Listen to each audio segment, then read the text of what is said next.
Hi friends, అందరూ ఎలా ఉన్నారు? బాగున్నారా? నేనైతే బాగున్నాను. మీరు కూడా బాగున్నారని అనుకుంటున్నాను. అందరికీ ముందుగా అడ్వాన్స్ హ్యాపీ వినాయక చవితి అండి.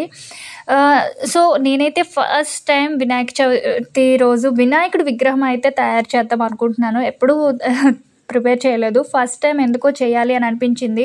దానికోసం ఒక చిన్న అట్ట ముక్కను తీసుకున్నాను అండ్ పసుపు, గోధుమ పిండి మిక్స్ చేసి ఒక ముద్దలా అయితే ప్రిపేర్ చేసుకున్నాను అనమాట వినాయకుడి విగ్రహం తయారు చేయడానికి. అండ్ ఫస్ట్ టైం చేస్తున్నానని కొంచెం చిన్న టెన్షన్ ఉంది, ఎట్లా వస్తుంది ఏంటి అని. బట్ అంతా ఆ దేవుడి పైనే భారం వేశాను. ఎంతో కొంచెం ప్రేమతో తయారు చేస్తున్నా, కొంచెం బాగా రావాలని. ఎట్లా ఉంది ఏంటి అనేది కామెంట్ చేయండి.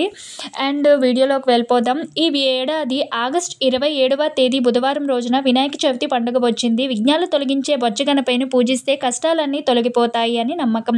ఈ సందర్భంగా వినాయక చవితి రోజున పూజలు చేసే ప్రతి ఒక్కరూ ఖచ్చితంగా తెలుసుకోవాల్సిన విషయాల గురించి ఈ వీడియోలో తెలుసుకుందాం.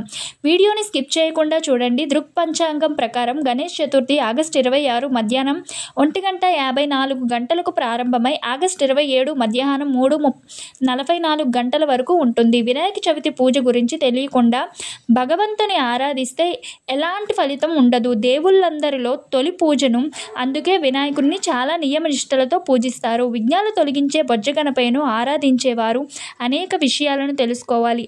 అప్పుడే మీరు చేసే పూజలకు ఫలితం ఉంటుంది.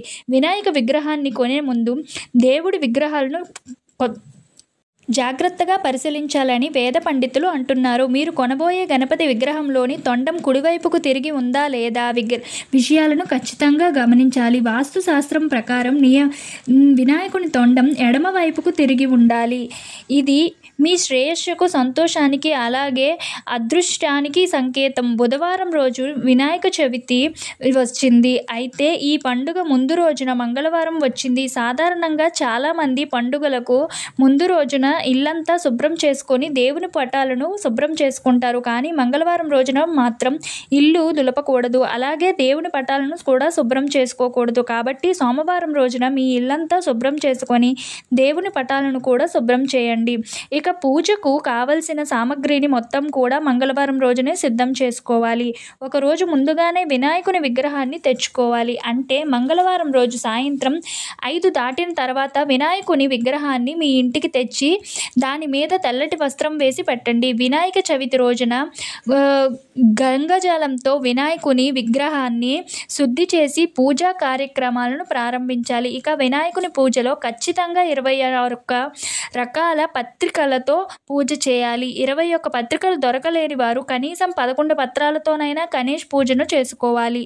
అవి కూడా దొరకని వాళ్ళు మీ పూజలో ఖచ్చితంగా 21 గరిక ఆకులు ఉండేలా చూసుకోండి. ఈ వినాయక చవితి రోజు వినాయకునికి గరికను సమర్పిస్తే మీ జీవితంలో ఉన్న సమస్యలన్నీ తొలగిపోతాయి. గణేశుని పూజలో పొరపాటును కూడా తులసి దళాలను ఏర్పరచుకోకూడదు. ఎందుకంటే గణేశుని ఒకరోజు తులసిని శపిస్తాడు. కాబట్టి గణపతి పూజలో తులసి దళాలను ఉపయోగించకూడదు.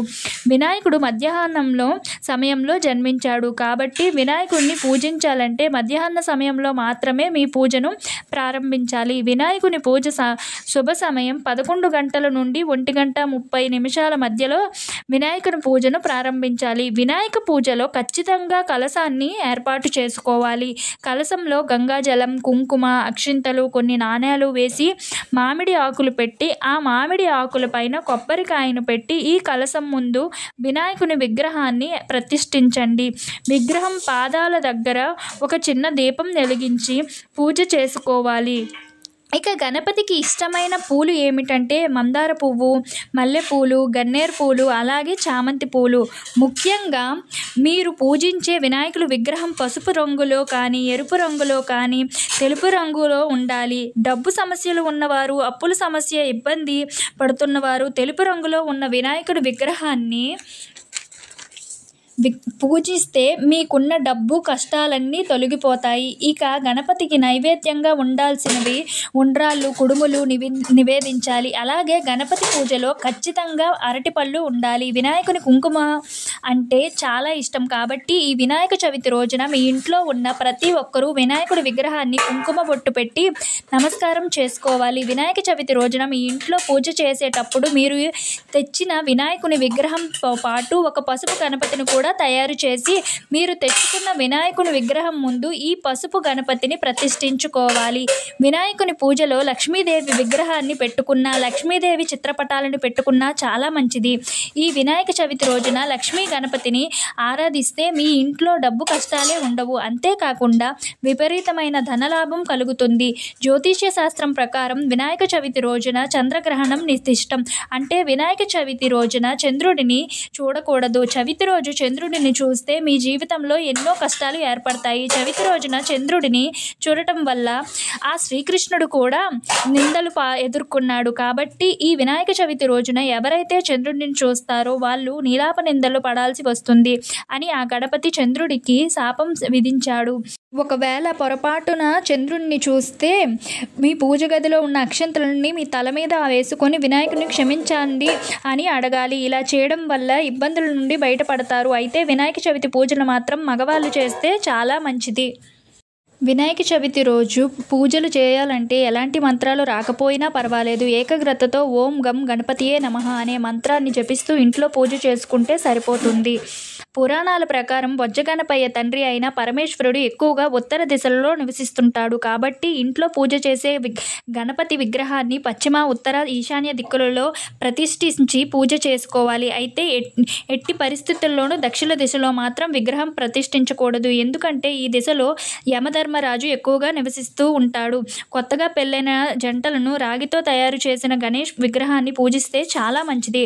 ఈ వీడియో మీకు నచ్చినట్లయితే please like and share and support చేయడం మాత్రం మర్చిపోకండి. Thank you.